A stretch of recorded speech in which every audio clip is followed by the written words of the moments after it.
Themba Gorimbo gets it done double early. But hey, with a dream and hard work, you can go all the way to the top. Themba, the answer, Gorimbo.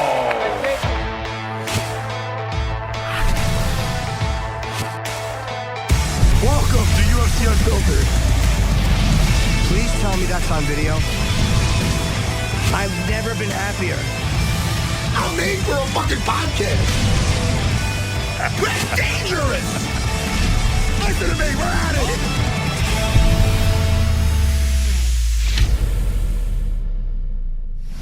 Welcome to UFC Unfiltered. Matt Serra, Jim Norton here today. We have a good show. Arturo Guillén, the executive chairman and co-founder of WOWfc.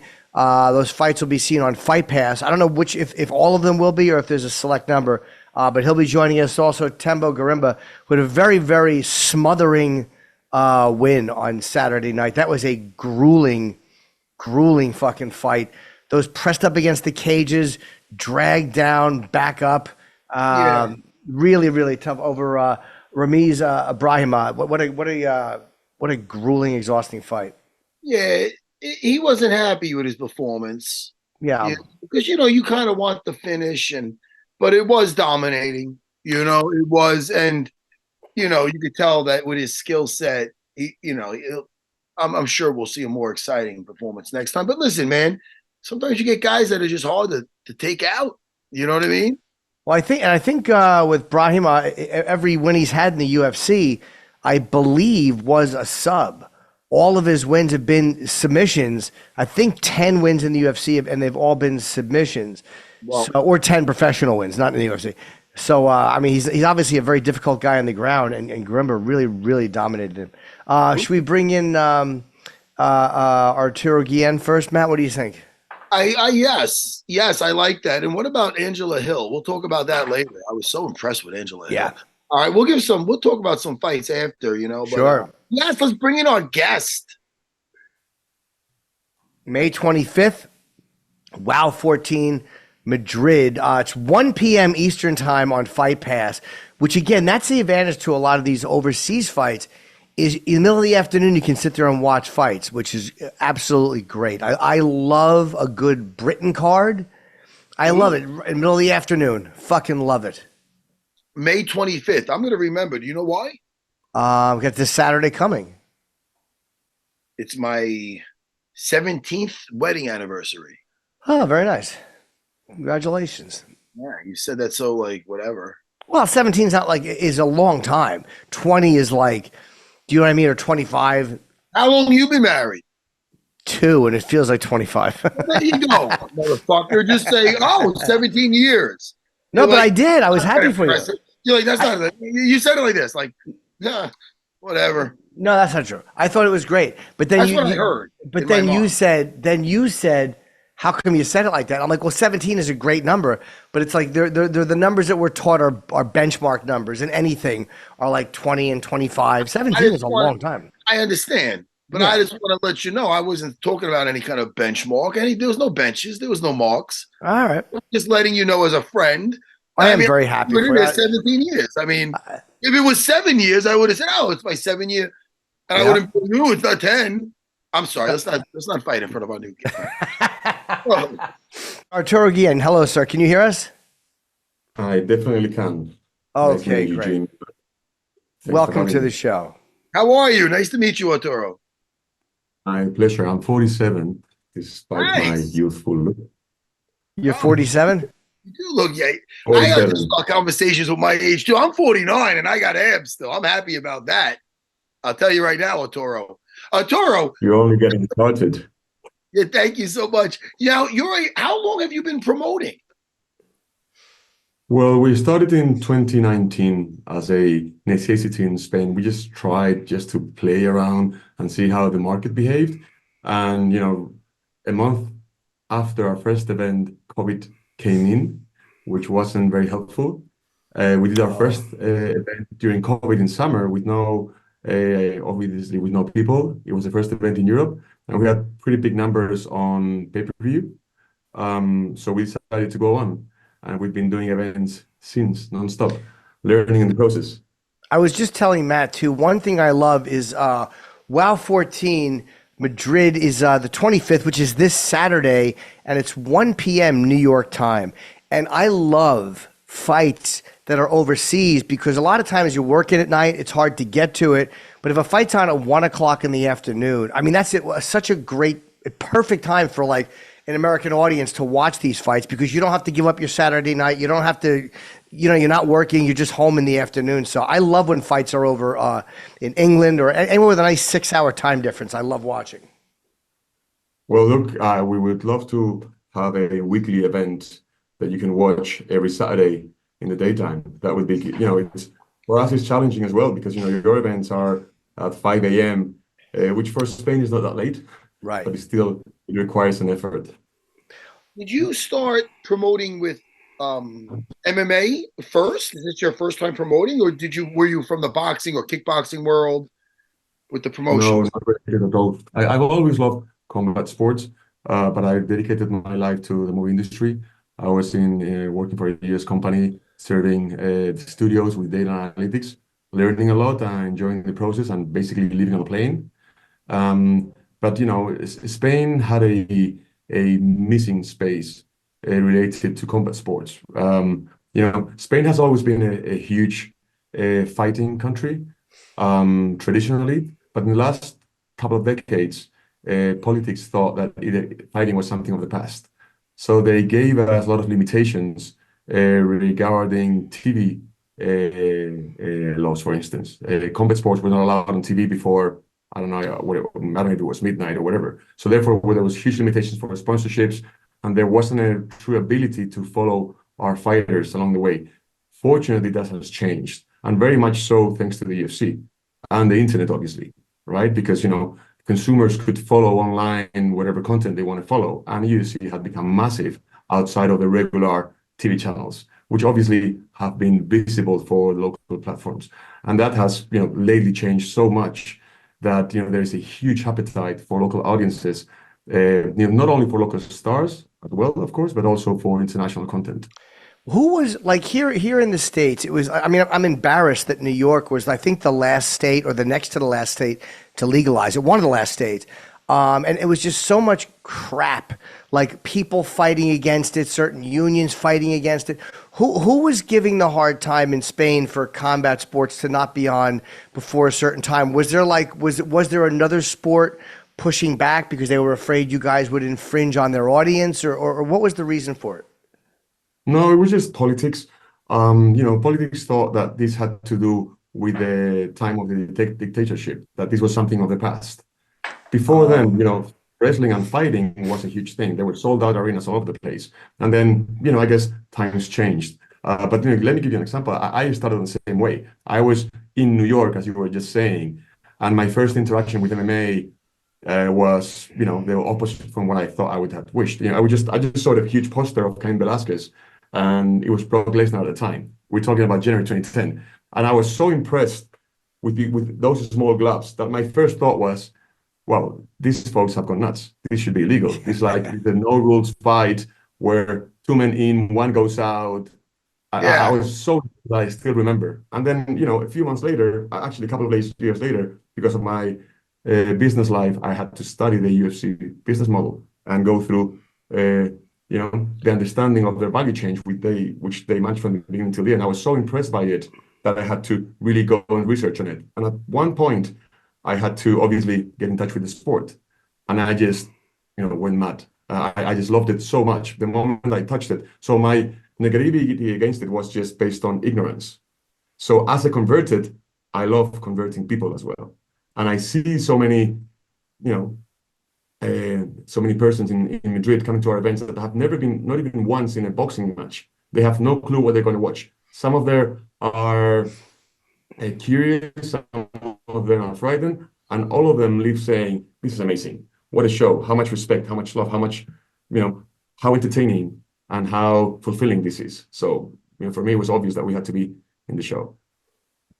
You have to be excited about being on UFC Fight Pass now, with everybody, so many eyes on this event now. That's how'd that come about? How could we not, man? We've been so inspired by the UFC. such an iconic brand. That's how I got in love with the sport. That for us, it was a clear target to partner them, right? It is in our promotion in WOW, it is a mission to give global exposure to our athletes, to allow them to shine, not just in Spain, but also internationally. And there's no better other place like the UFC Fight Pass.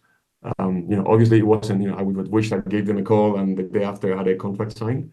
The UFC has so many responsibilities, but it took us the right time, and we just focused on ourselves in making sure we were doing the right events, with the right promotion, with a complete experience for the audience, both in TV and for the attendance in the show. And just by doing our work right, we were very fortunate and blessed to sign a deal with the UFC. I'm looking now over the card, and there's a few fighters that have their records are no wins, no losses. They don't have a record yet. And I really like that. Like, I love seeing somebody when they first enter the UFC, the way they handle the nerves, do they adrenaline dump. Those are some really exciting fights, because those are people who are like, literally, you're fighting for your life. It's everything you've dreamed of. So you're seeing a lot of these guys get their first shot, and it'll be very interesting to see. Some will probably do very well, some will have a tough time, but I love watching somebody when they first step up, because every fighter handles it a little bit differently. So there's a lot of exciting fights on this card, and I genuinely love seeing a guy in his first fight. Like one guy, 1-1 against, I don't know how to say the name, Mijahed against, is that how you say it, against Lopez? Or is it Lopes? I'm not sure the pronunciation, but it's 1-1 against Lopez. Yes, against no record. I just love a guy with no record. Diamond. Yeah, Yaman the Diamond. Well, look, the card is full of people that we believe have their chances to make it to the UFC. We are, we have a long-term vision towards building local stars that can also shine globally. And there's a few of those here. We've got from Yaman, El Diamante, who is becoming a big star here locally. He's debuting, but he's put together incredible shows in our promotion in the past. He's got already a big fan base. Oriol Arenas, who comes from Barcelona, also somebody that is the opposite from people that don't understand mixed martial arts think a fighter would be, a very respectful guy, which is something that we believe connects the fighters with mainstream audiences. Of course, we've got 3 medalists in the World Championships at IMAF of MMA amateur level with positive records, like Echier Sosa being the main event, along with El Chapo, who he also had a silver medal in IMAF just a couple of years ago, 3 years ago actually. You're saying we've got a fight between 2, and is that unbeaten, how you say it? 2 fighters that have never lost. Elton versus Joao Lucas. It's a great card, and we're working towards enabling the athletes a platform where they can shine. And we look, as the jiu-jitsu practitioners that you are, Matt. We look very much for the right posture, the right manners, these guys are people to respect and admire. I love it. And now, do you have a certain matchmaker that you've been using, or are you the matchmaker as well? Because like Jimmy just said, it's important with the matchmaking. It really is for a good show. 100%. You can obviously, sometimes you can see right off the bat, that you can see right off the bat, all right, that was a nice finish, but that guy didn't belong in there with that guy. So how do you handle the matchmaking? So we believe, something that the UFC did extraordinarily well versus all the combat sports was that they would always try to make, balanced fights, right? There's no interest in watching a lion versus, a puppet. Right. It is, there has to be, the growth comes from a challenge for both fighters. That's something we have realized from the very early beginning. So we're not here to make a record to anybody. We're here to make the fighters grow. And the best way of doing so is to make balanced fights. There's 3 founders of WOW. One is a customer of mine, a great guy working on banking. And there's another one that's actually a fighter. His name is Vala, who knows the sport inside out, and he's doing the matchmaking. And he's doing an extraordinary job because, as I say, the fights happened to be very, very balanced. You know what helped UFC too, and I watched this at a lot of events, is the way Dana and the way the fighters would interact with fans. Like there was such a much different than other sports, is the fighters never seemed like they were bothered by the fans. They always stopped for pictures. They always were accessible. Like they were very, because the sport was growing, they always seemed happy that the fans were there and they didn't take them for granted. And I would watch Dana do the same thing. And I think that was a really big part of building the UFC is people felt very connected to it. And I remember being very impressed with how close to the fans the fighters seemed comfortable being, and how they didn't seem to want to separate themselves from the fans, but they were happy to interact with them. Yeah, look, we believe that the best way to connect the sport with the fans, obviously, is the fighters, right? And every event, I take guests to the backstage to meet the fighters after their fights, in some cases before they fought, and everybody is so surprised by how they behave, by how polite they are, by how charming, and that really surprises everybody, right? I guess that maybe not so much in the US, but definitely in Spain, there was a huge entry barrier for this ignorance that I was sharing earlier that I had myself about fighters being aggressive guys that you don't want to hang out with. I mean, it's actually the opposite. And so the more interactions we can get, and we see ourselves more as a audiovisual company. We produce content to tell the story of the fighters, which ultimately connects with what happens inside the cage. But it's the storyline that happens before and after the one that that connects audiences in Spain. So that we put huge effort in making sure that the fighters are known by the audience. Right. People invest in them by either liking someone or even disliking them. People will watch a guy they don't like fight because they want to see him lose. If you look at a guy like Colby Covington, a lot of guys don't like him, but he sells a lot of pay-per-view tickets. So, Conor, people love him or they hate him, but they pay to watch him fight. Yeah, look, fortunately, our fighters, at least for now, you can only love. They're so nice human beings. And it is our mission to allow them to share their message, right? I got, when I first got into the sport, I was very impressed with Conor, right? How enlightened he was when he spoke, right? The deepness of his thoughts and what he expressed to the audience. It was something like I was personally hadn't heard other athletes talk. So, we're seeing that in our fighters the same. It's people that they have this light on them, that it is our responsibility to make sure that they have the right platform to shine. In this case, actually, we're going, and this is important as well, because for the first time ever, we are going live in Spain in Movistar Plus, in Vamos channel, which is the main sport channel. So we're talking about the platform that has La Liga, that has the Champions League, NBA, NFL. They never did any MMA. Now they're doing it because they see how connected the audiences are. And what time is 1 o'clock in New York? What time is that in Spain? 1 o'clock in New York, it's 7 a.m. Spain. We just finishing dinner. Oh, wait. Oh, 7 p.m. you mean? 7 a.m. You said 1 a.m., right?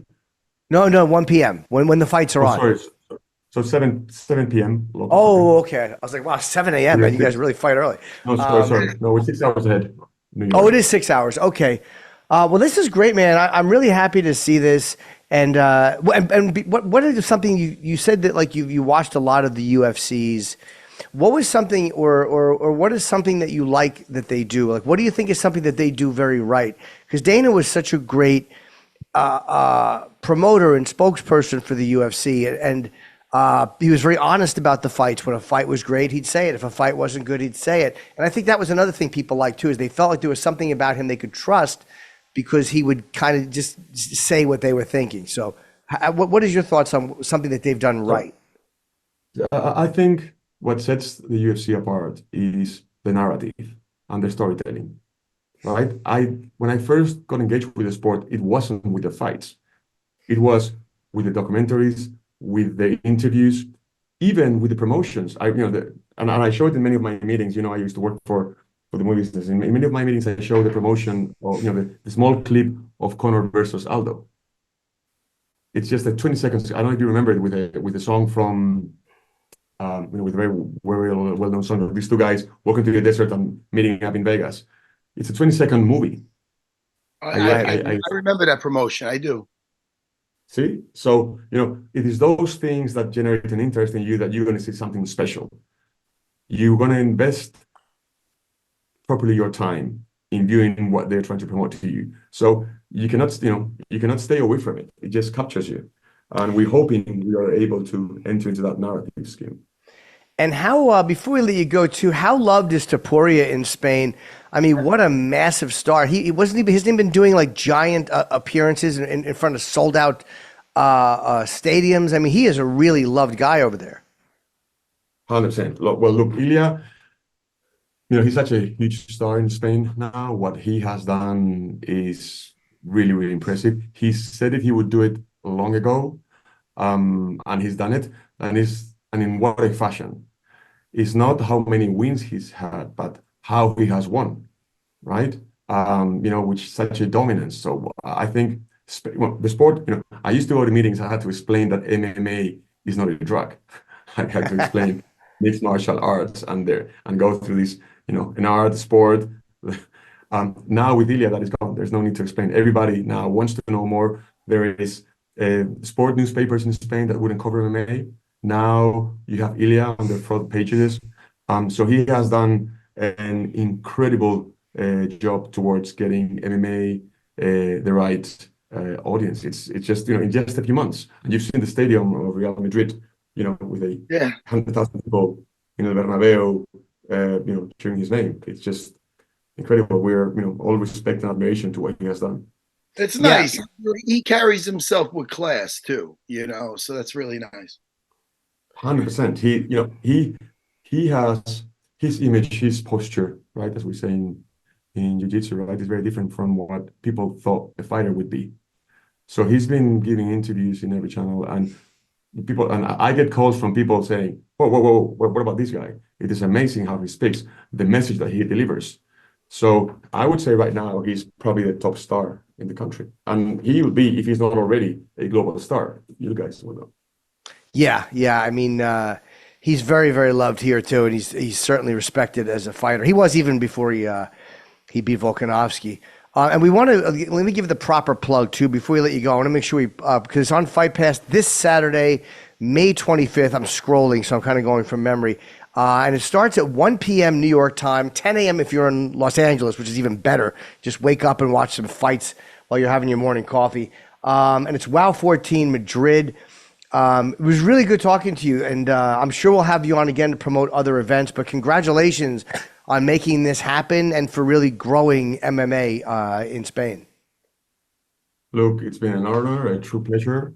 I feel very, very fortunate to have met you online, Matt and Jim, and if you're able to come, you're very welcome to join our show on Saturday night in Madrid.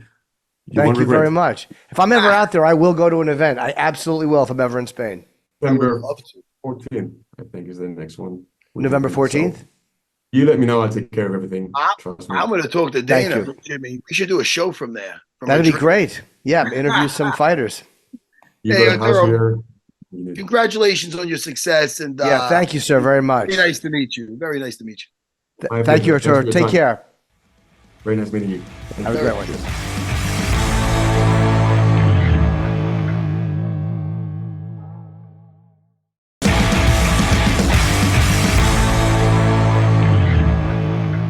Tell you that's a classy promoter.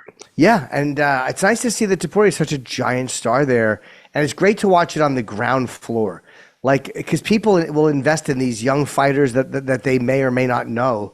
But it's like when you look at how people look back in the old days of the UFC.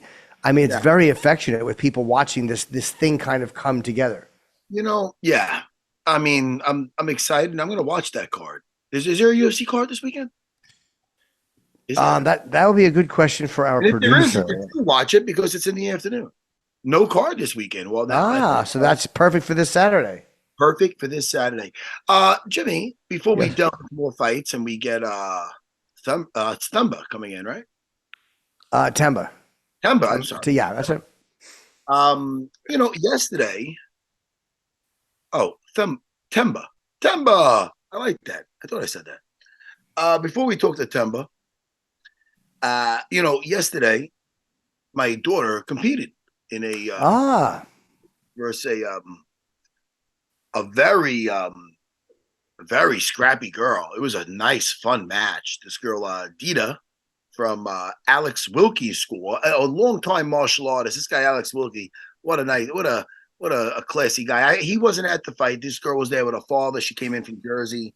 It was at the Westbury Space Theater here in Long Island, the same place where my wife fought her MMA fight. Oh, okay. It's theater. It's so it's Long Island. We got all my people packed in there, So my daughter, so it was an MMA card, an amateur MMA card. I had one of my. Your daughter's what, 12? She's 15. She just turned. Oh, my God, 15. Okay. So she just turned 15 in February, and she had a match versus this other girl, and it was a jiu-jitsu match. It was the point system by the IBJJF, where it's 2 points takedown, 3 points past the guard, mount, 4 points back, 4 points, submission ends the match, and it's in a cage. Oh, nice. Only jiu-jitsu match on the whole card. It was the match. The event started off. There was some kickboxing matches on there. There was MMA, and the only jiu-jitsu match was my teenager versus another teenager. So she won 11-2. Oh, wow. When I get the tape, I'll show it to you. That's great. Big takedowns. And very aggressive. Mount, past the guard. 1 point got reversed. It never let the girl settle in. At one point, the girl scrambled off a takedown off to my kid's back with one hook in, one arm around the neck. My kid showed poise, not letting her get the other hook in, escaped that. It was fun. It ended with my kid lifting her in the air, but the girl was very scrappy, and I was impressed by that girl. It was what we were talking about. I like the way Arturo was saying balanced. It was a nice match, and a very respectful girl too. That was I was shout out to Alex Wilkie and the Wilkie Warriors over there in Jersey. So a lot of respect there. And my guy Tommy lost, and 100% had a great talk with him today about strategy, and he'll bounce back. I'm proud of him either way. I love that kid. Yeah. So I'm really proud of my daughter, and it was really great. And Themba is in the waiting room. What great talk. We do have good time. I would say we have excellent timing. Damn right. Just like my timing on my Kimuras.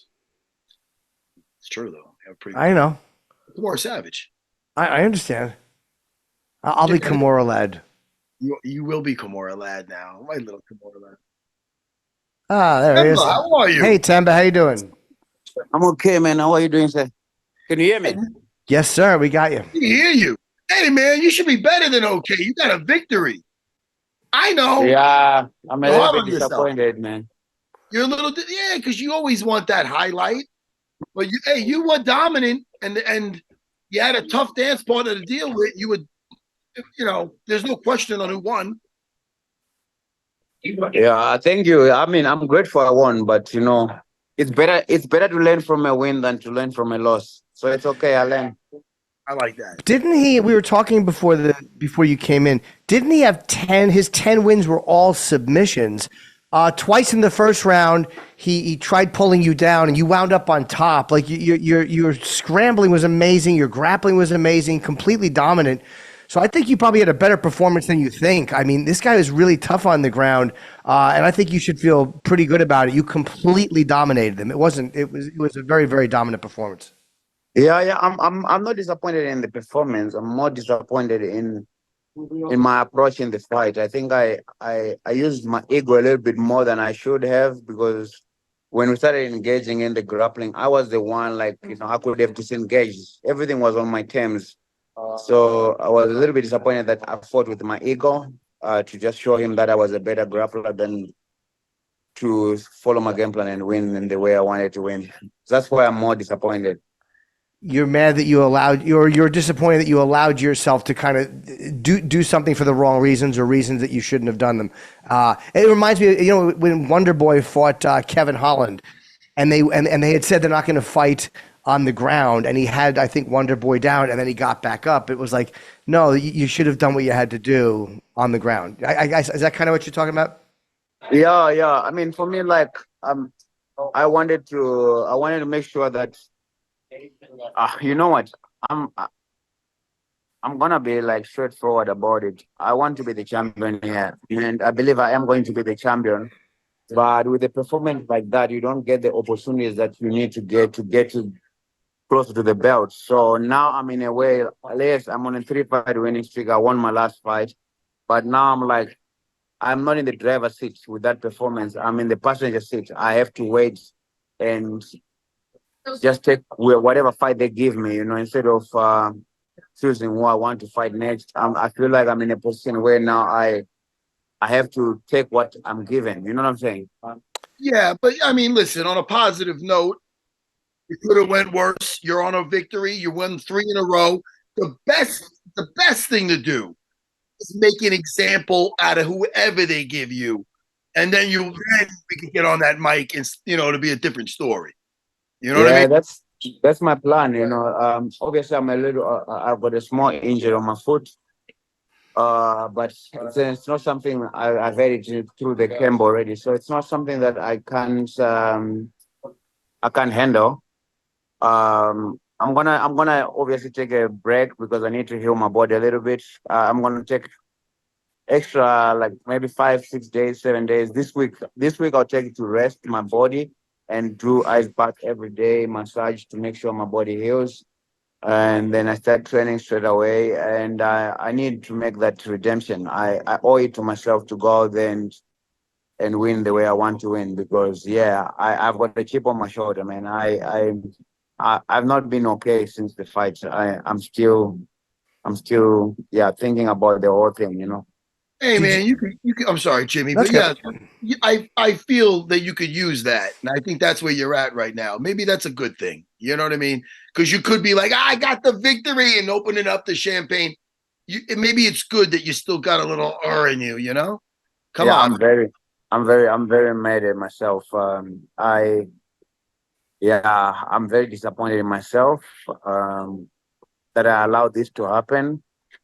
I even apologized to Sean Shabby and Hunter when I was still in the cage there. The positive side is, Sean went like this, but Hunter said, listen, dude, you're getting better and we are happy with that. But you know what? I'm in the UFC. I cannot be babied here. I can't be, it's not a necessary school, I have to make sure that I go out there every time and put on a good performance. And I owe that to myself, and I'm very sorry to the UFC, to Sean Shabby, and to everybody that watched the fight. Even to my opponent, I'm sorry, because you know what, it's not nice what happened. But at the end of the day, I say I'm grateful that I'm learning from a win than from a loss. Yeah, you may not be in the driver's seat, but you're not in the back seat either because you didn't lose the fight. So you know what I mean. You see you're in the passenger seat. Okay, there's a lot worse places to be than the passenger seat, and you are coming off a win. I think that you're probably judging it in a way that's different than other people are seeing. I was very impressed with the fight, and when I see a grueling, be honest. Grueling fight. I'm being very honest. I mean, we're talking between me and you. You know that was not a good fight. But when you're talking about, is it like watching Joaquin Buckley do a spinning kick? No. But as somebody who grapples, I'm very new to it.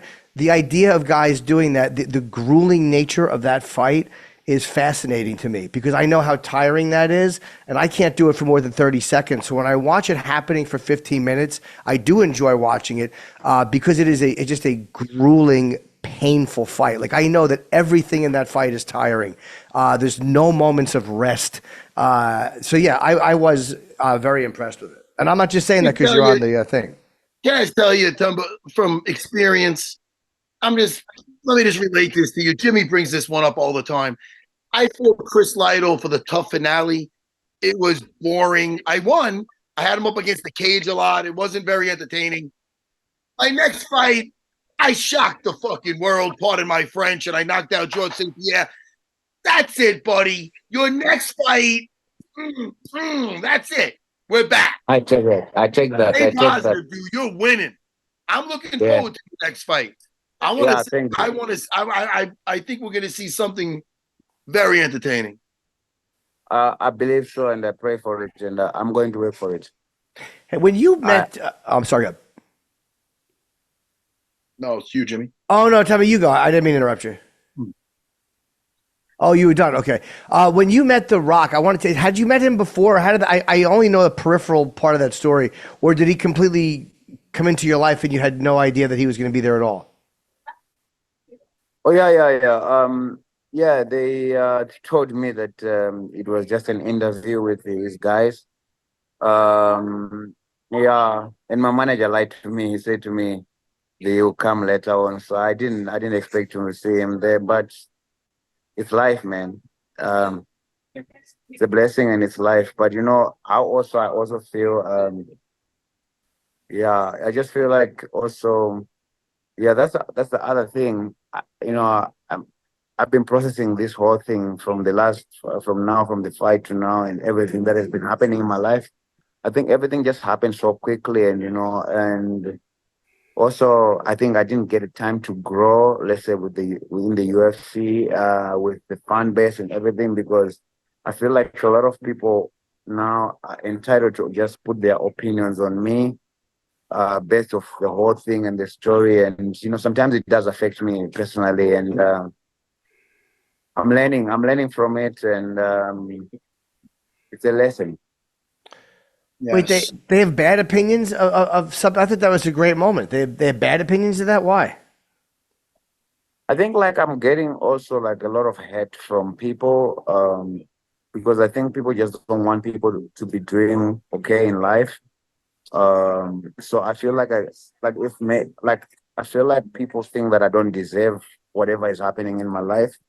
Um, and it also makes you feel like you don't deserve too.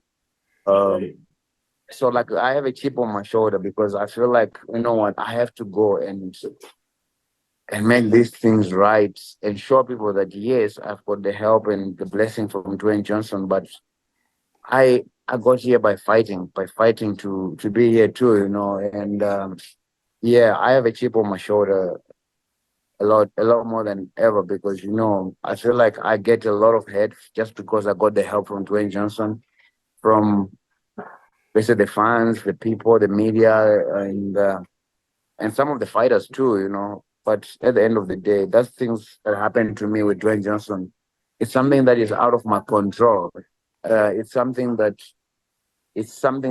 was planned by God before I was here, and like I see that, yeah, it's gotten like even the guys when I fight them, even when Ramiz was walking into the cage, I feel like even when the guys get booked the fight with me now, they're not focused on me. They focus on the Rock story. Because if you look at his walkout song, it was Stone Cold's theme music. When he walked out, then I was like, I was backstage before I walked behind him. So I was like, this guy is not focused on me. He's focused on the Rock story. Because when he put that same music from the Steve Austin, whatever, I was like, these guys not focused on me. They all focus on the Rock story instead of me. They should be worried about me. So it makes me feel like, yeah, I feel some type of way about it, but I'm growing with it. I also asked Dwayne Johnson about advice about how to deal with this stuff now after this fight, because he texted me after the fight and been talking, and yeah, I'm learning. Yeah. And also, I found that reading comments on social media, most times it's people who are saying things under fake names that they would never say if you were standing in front of them. So, a lot of those comments are very rarely helpful to any of us because they're people who are just saying something shitty because it feels good to say something shitty. Most of them don't even mean what they're saying. There's not even any real conviction by most of it. It's born out of jealousy or it's born out of just a desire to be an asshole. So most of those comments, man, you shouldn't let that get to you because it shows that you're doing something. The fact that they are paying attention to you shows that your name is getting out there, and it shows that there is something happening because they're taking the time to pay attention to you. Yeah, I hope so. I hope so. I mean, for me, it's okay, but like I'm just saying, like I said to you, I feel like with a lot of positive come a lot of negatives, and yeah, I have a chip on my shoulder to show. Like I feel like people they forget that I got here by fighting. I got here by fighting, and that's why I have a chip on my shoulder. Like Matt Sarah say, the next one, I would even prefer to not have a full camp on my next fight. To take a fight on short notice against somebody everybody thinks is going to beat me, and I want to shock the world like that. Because that's how I feel inside. I need to make a big statement in my next fight. I have to roll the dice on myself. I have to take a chance on myself. I have to go out there and put someone away in spectacular fashion. But you know what? I just do what the UFC wants me to do, but I'm very disappointed. I feel very hurt, and I've got a chip on my shoulder too. Like if this was not, if my foot was not hurting, I would have asked for a fight next week. Yeah. But my foot is hurting. I just have to go do the X-ray. I think you're going to use this in the right. I think you're going to use this and have it empower you for your next camp. And listen again. This is the saddest winner I've seen in a while, but I feel that you are 3 in a row, dude. Next fight, I'm looking forward to it. When you get it booked, please come on and let's talk about it the next time you get your fight booked, because I'm excited about it. I really am. Yeah, I'm excited. I don't like, honestly, I don't care what fight next. I'll fight whoever they put in front of me. June is not ideal, but you know what? Beggars can be choosers. I'm right now. I'm not someone who is in a position where I choose when to fight and who to fight. I'll fight when they want me. I've asked you for fight in July, at the Apex. I want to fight at the Apex again. But you know what? Like I said, beggars can be choosers. If the UFC wants me to fight somewhere else, great. But I'll just do what they ask me. I want to fight soon. But I think, Jimmy, I was just gonna say on a side note, we were just talking about it. I don't remember the list. I got off Twitter maybe a few years ago. I don't know what, but I remember when I was on it, you just see things that you can't unsee. So I would get a lot of nice things, and then I'd get just something that would be just so rude, and I'd be like, I'm thinking about that. I got that out of my life. Man, I'm in my own world. I'm having a blast. I don't deal with any negativity. So I'm not telling you what you do with your social media, but some shit you just don't need to read, man. There's gonna always be hater, and the more shine you get, the more spotlight you get. Hey, man, there's gonna be more. I know. I'm learning that. Yes, I'm learning that. I've disabled people commenting on my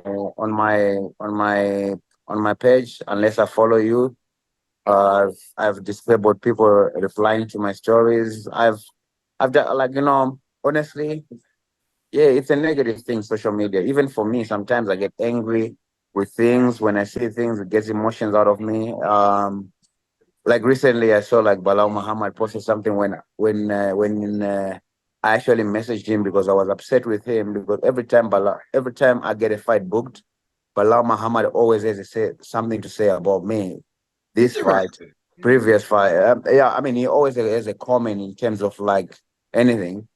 And I was like, this guy, why is he always like this? So I took it very personal. Then I had to go into his DM and message him also something that was not very nice. I'm not proud of it. When he posted a picture with him and Jamal Hill, where he said the champion, two champions or whatever. Then I said, Jamal is the champion, and you are not the champion.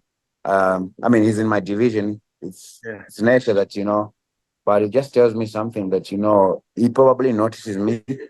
He's a guy that is going to be the champion, but he's probably noticing me because from the first fight that I had in the UFC, every time he has a tweet to say and he has something to say. Like recently, he was calling me out to fight one of his teammates. He was speaking for his teammate, that Charles Radke, whatever. He's like, oh, Charles Radke will sleep him or whatsoever. So I take those small comments personal because, like, I'm like, I don't have anything against you. I don't know you. Like, I know you are in my division or whatsoever, but it became a little bit personal. And I feel like also it attacks me it makes me, when I see things like that, I also tend to be negative. I want to protect myself, or I want to retaliate and say something back to people, And I don't think it's a good thing. I've asked my manager maybe to get off social media, because for them to manage to write for me and whatsoever. But he advised I stay on. What I do is I just post and I delete the app, or I post what I want to post and I delete the app for the sponsors and stuff like that. But yeah, honestly, I think either way, me also, I get negative by being on social media, or I get negative comments by being there too. So yeah, it's okay. I'll find a way, but it's life, man. I post things and I almost never check my mentions. I really don't. I stopped doing it a while ago. I still post because it's good promotion, but I don't care if they like it or they don't like it. Who gives a shit? Like, I just post it, and if they like it, it won't matter in 2 weeks anyway. And if they don't like it, it won't matter in 2 weeks anyway. So I find not checking those mentions makes me a lot happier, but it's a good tool to use. And the fact that people are talking about you is good. It really is good. Even if it's annoying, it means that people are noticing you, and it means that you're moving forward. Because if you're not moving forward or you're stagnating, no one talks about you. You're much better off being talked about than not talked about, because it means your name carries some weight to it. Heck yeah. Yeah, bro. I believe that, and I'll take that as a positive. But yeah, like I said to you, man, my only thing that I can control now to heal myself, train as hard as I can, go out there and make a big statement. And my next fight, I don't want, like I said, I can't choose really, but I would like to fight on short notice. I want to step in on short notice and fight somebody on short notice that is a big name that everyone thinks is going to beat me, and I want to shock the world, because that's the only way you can right all the wrongs. You can right all the wrongs by just doing that. Yeah. Well, Themba, look, I agree with Matt. I can't wait to see your next fight.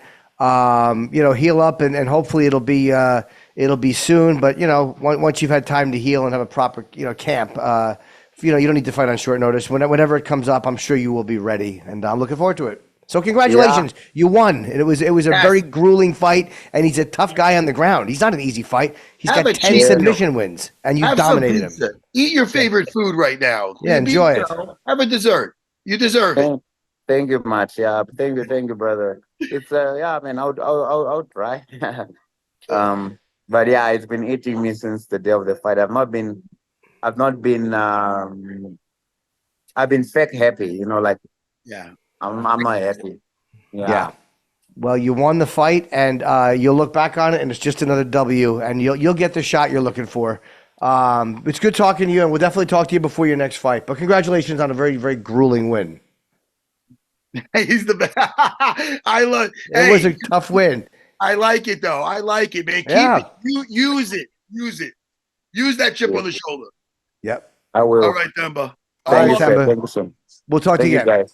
Thank you, man. Bless.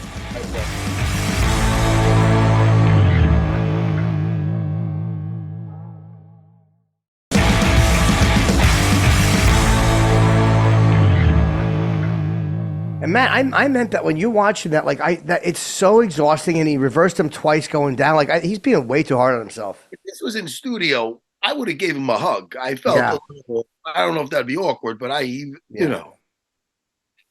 Jimmy. And Andrew, you hope. Can I ask you this too? Angel Hill, your second round sub was amazing. You don't want to talk about that. No, I want before I forget, because I want to ask you as a fighter.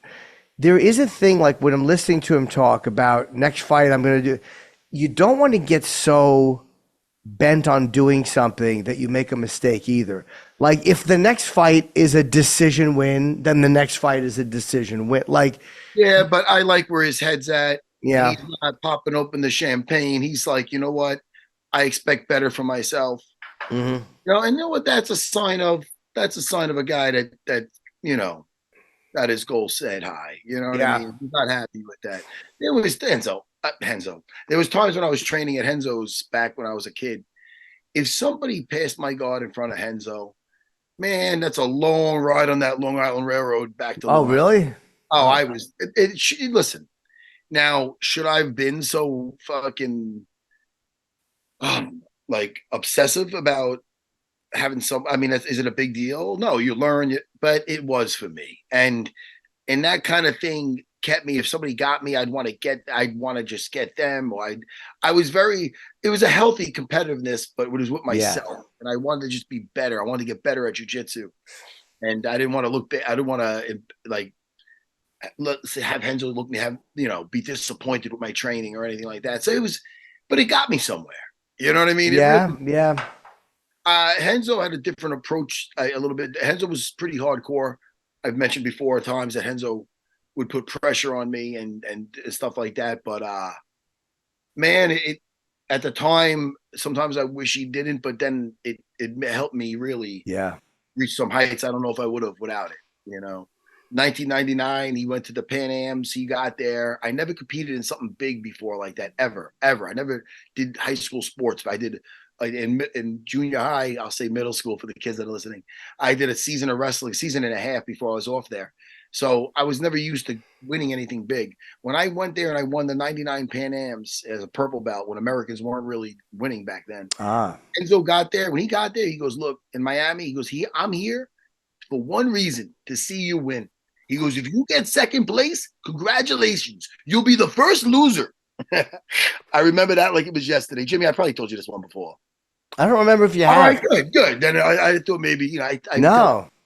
But he put that on me. And I won. And he gave me my brown belt on the spot on the mats when I got my hand raised. So, hey man, I don't know. I'm just talking.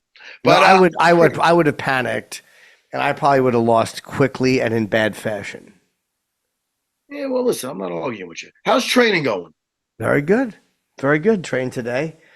Very good. What can I say? Again, the guy I'm training with is really good. He moves great. And a lot of times I just have to follow him. We're drilling, or we're like he has me following him and staying on him, and I like it, Jimmy. It's a sensitivity thing. There's only one way to get there is like keep showing up to class. I love it. The only way to get better in jiu-jitsu. You can't just do it from watching a YouTube video. No, not at all. It's great you're doing those privates.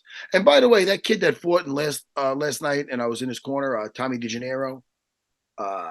He was in class this afternoon in my news class. So in the noon class. So that shows you what that kid's made of. So yeah. I'm really proud of that kid. And the takedowns my daughter used in the fight, her match, I should say, jiu-jitsu match, was from the private lessons she does with Tommy DeGennaro. So he's a great coach, great kid. Yeah. And I'm going to see a different fight at him next time. Jimmy, a couple of fights. Oh, did we do anything with the picks here? Angela Hill, I know you wanted to mention. Jimmy, I want to mention that. First of all, I like the pitches because I know. Wow, Jimmy, come on, man, you got to do better. What do you mean? I picked up a point on you. Even though we both picked 2 out of the 3 fights, and I picked 31 wins. Look at my face with 31 wins. I just want to show. Let me see your face. I want to show the world. Let me see the picture. You look happy. Hold on, I didn't do it yet. Here we go. You look happy. Look fat. Yes, you do, which makes me happy.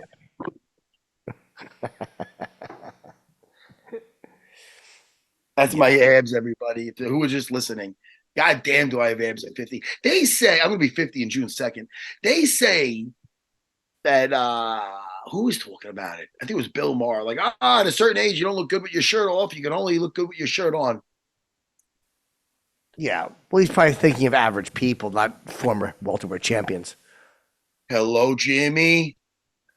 Hello, Jimmy. Yeah. Did I get stung?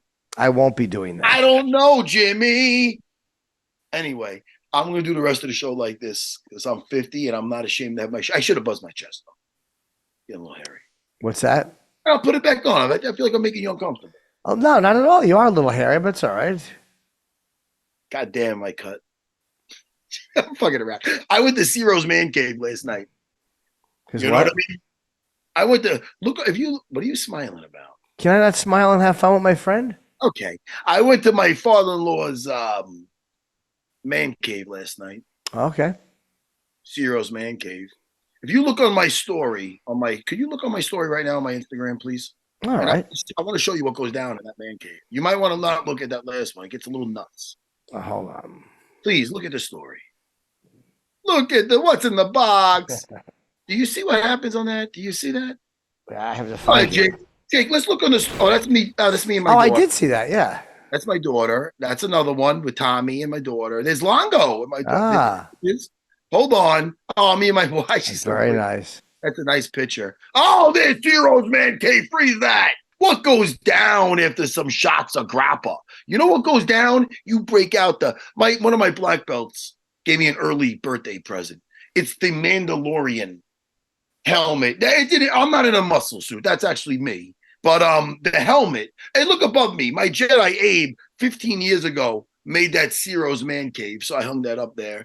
And I don't know if you ever had grappa, because I know you're kind of a straight edge now. I have not. Well, let me tell you something. It'll knock your little balls off. That should be the picture next week for the. That should be the picture for the wins and losses. Well, I mean, I believe you chose Barboza.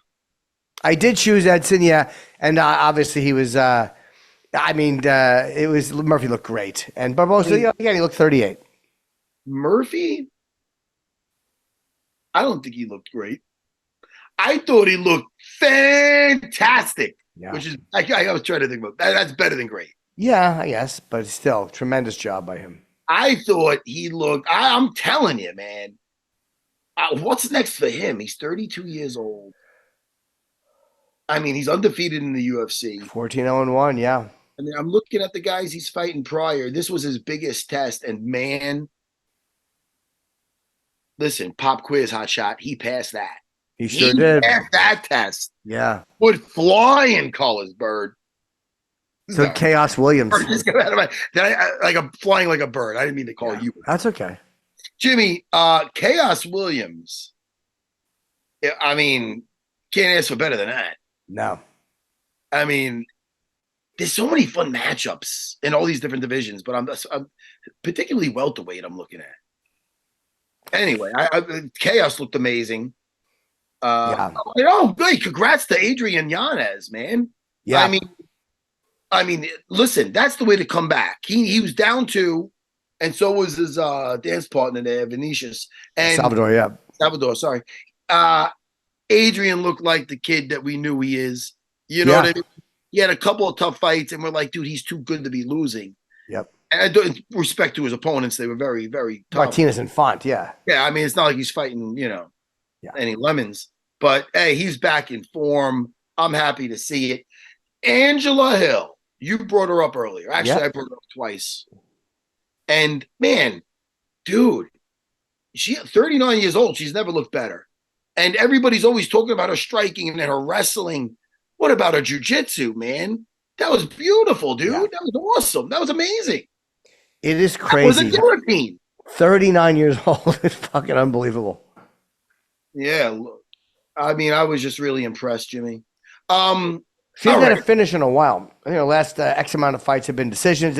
It's got to be nice just to get the finish and not have to go that third round finally. I ate something before and there was a little remnant. So what were you eating before? I think it was a handful of pistachios. Nothing crazy. Okay, that was uninteresting. I wish I can get that question back there. But listen, I actually wanted to stretch it out into a 2-parter. First ever submission for Angela Hill. Yeah. And she now, I don't know if you know this, Jimmy, but I'm going to tell you right now, she now has the most wins in UFC strawweight history. Congratulations. I was getting up still to Angela Hill. Now it sounds like a slow clap, but I'm really trying to clap. Just like I clap when I watch Shogun. Oh, me and the missus we're in that show. We're not in the show, but we're watching that show. Yeah. All right, Jimmy, listen to me. I'd love to. You did what I never did in my UFC career. You are tapping out, my friend, and that's fine. That's not true. I had fun with you. We did. I did have a lot of fun. Yeah, right. But let's see. We should say we'll talk more about the fights on Wednesday because we don't have an event on Saturday. Wednesday night, Fat Black Pussycat. And coming up soon, I have Idaho and Portland, Oregon, if you want to come see me. And we will talk again Wednesday. Jimmy. Yes, buddy. It's almost premature. I don't want to say it yet. But me and my buddy Christian Harloff, he's got a podcast called The Big Thing. He's into this geek stuff. He's got different podcasts. He's very professional. I like him a lot. Sure. He moved over to L.A. He's moving back to New York. And I'm going to be doing some stuff with him. And I'm going to be doing my own little YouTube thing. I'm going to talk to you more about it when it gets more cemented. But it's something to keep on the radar for all my friends. And I don't want to say fans. I don't like to say fans. Just say friends. Yeah. People that just like me. Sure. Which is the Unfiltered Army. The Unfiltered Army can't get enough of me. I mean, Matt, I would say it's borderline obsession. Obsession for Men. I used to use that. I still wear it. I actually wear it every night. I like that stuff. I went through a kick with it again. Yeah. Oh, all right. Hey, like Jimmy, what a fun time, man. I'm going to talk to you soon. Yes, and congratulations on your anniversary, 17 years. It's great. Are you? Thank you. No. You could have said that the first time. I said it before. But I was happy. I did say it was great. I mean, you mentioned to me, oh, wow, that's nice. It's not a milestone or anything. No, only because you didn't think I was happy. I would never. I was like, no, it was a very impressive number. Can I tell you next year? I'm not going to bring it up. I'll bring it up. I'll bring it up. I'll bring it up a few years from now. I'll bring it up on the big T2. All right. Well, that means we'll still be working together. So yeah, bring it up in 3 years, and then again in 8. I'll be here. I hope we work with each other till I hit the 50th anniversary. Wow, it's a lot of shows. Jimmy, I'll see you on Wednesday, bro. A lot of singing. All right, buddy. I'll see you soon. Bye, buddy. Bye.